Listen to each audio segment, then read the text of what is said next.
ఈరోజు దేవుని వాగ్దానం యెషయా గ్రంథము 60వ అధ్యాయం 2వ వచనం. యెహోవా నీ మీద ఉదయించుచున్నాడు, యెహోవా నీ మీద ఉదయించుచున్నాడు. నీకు వెలుగు వచ్చి ఉన్నది, లెమ్ము తేజరిల్లుము, యెహోవా మహిమ నీ మీద ఉదయించెను. చూడుము, భూమిని చీకటి కమ్ముచున్నది, కటిక చీకటి జనములను కమ్ముచున్నది. యెహోవా నీ మీద ఉదయించుచున్నాడు, ఆయన మహిమ నీ మీద కనబడుచున్నది. జనములు నీ వెలుగునకు వచ్చెదరు, రాజులు నీ ఉదయకాంతికి వచ్చెదరు. ఈ ప్రవచన వాక్యములు ప్రవక్త అయిన యెషయా ప్రవచిస్తూ ఉన్నాడు. యెషయా గ్రంథం 60వ అధ్యాయం 1-2 వచనాల్లో చూస్తే, భూమిని చీకటి కమ్ముచున్నది, కటిక చీకటి జనములను కమ్ముచున్నది అంటూ ఉన్నాడు. ఆదికాండం 1వ అధ్యాయం 1-2 వచనాల్లో మనం చూస్తే, చీకటి అగాధ జలము పైన కమ్మి ఉన్నట్లుగా, దేవుని ఆత్మ జలములపైన అల్లాడుచున్నట్లుగా మనం చదువుతాం. నిర్గమాకాండం 10వ అధ్యాయం 21వ వచనంలో చూస్తే, ఐగుప్తు దేశం మీద చీకటి తడవులాడునంతగా చీకటి, చేతికి తెలియనంత చిక్కని చీకటి కమ్ముకున్నట్లుగా అక్కడ మనం చదువుతాం.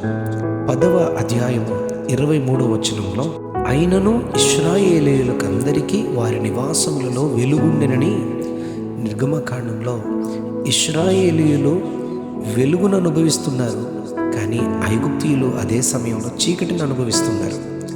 ఈ చీకటి ప్రపంచంలో మానవుని ప్రార్థన ఇలా ఉంది కదూ, తమసోమ జ్యోతిర్గమయ, తమసోమ జ్యోతిర్గమయ అని ఈ ప్రార్థనకు బదులుగానే దేవుడు వెలుగై ఉన్నాడు అని యోహాను రాసిన మొదటి పత్రిక 1వ అధ్యాయం 5వ వచనంలో చదువుతాం. అలాగే వారు ఆయన తట్టు చూడగా వారికి వెలుగు కలిగెను అని కీర్తనలో 34వ అధ్యాయం చదువుతాం. యెషయా గ్రంథం 60వ అధ్యాయం 19వ వచనంలో, సూర్యకాంతి చంద్రకాంతి కాకుండా యెహోవాయే నీకు నిత్యమైన వెలుగుగా ఉండునని ప్రభు మాట్లాడుతున్నాడు.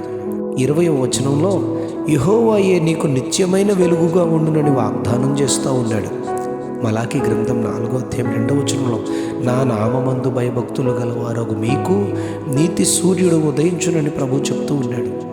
హోషేయ గ్రంథం 6వ అధ్యాయం 3వ వచనంలో, ఉదయము తప్పక వచ్చు రీతిని ఆయన ఉదయించును అని వాగ్దానం చేస్తున్నాడు ప్రభు. ఈ వెలుగు ఉదయించినప్పుడు, ప్రకాశించినప్పుడు ఏం జరుగుతుంది? అపోస్తుల కార్యాలు 9వ అధ్యాయం 3వ వచనంలో, అకస్మాత్తుగా ఆకాశము నుండి ఒక వెలుగు దాని చుట్టూ ప్రకాశించెను. ఎవరది? సౌలు. మూయబడిన మనోనేత్రాలు సౌలునకు వెలిగింపబడ్డాయి. ఆ పరిస్థితుల్లో తెరవబడ్డాయి.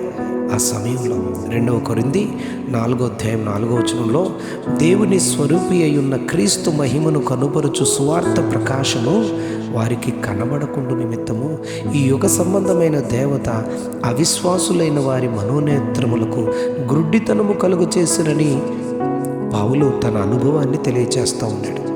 ఎఫెసీ పత్రిక 5వ అధ్యాయము 8వ వచనంలో చూస్తే, పూర్వమందు మీరు చీకటి అయి ఉంటిరి, తమసోమ జ్యోతిర్గమయ అని చెప్పారే, ఆ మాటకు బదులుగా పౌలు అంటున్నాడు, పూర్వమందు చీకటి అయి మీరుంటిరి, ఇప్పుడైతే ప్రభువునందు వెలుగై ఉన్నారు. కనుకనే మత్తయి సువార్త 5వ అధ్యాయం 14వ వచనంలో, దేవుని వెలుగును పొందుకున్న మనుష్యులు లోకానికి వెలుగై ఉంటారు అని యేసు ప్రభు చెప్తా ఉన్నారు. యెహోవా నీ మీద ఉదయించుచున్నాడు, యెహోవా నీ మీద ఉదయించుచున్నాడు. ఈ వెలుగును మనం లోకానికి అందించి చీకటిని, పాపాన్ని పారద్రోలుదుము గాక. Amen, amen.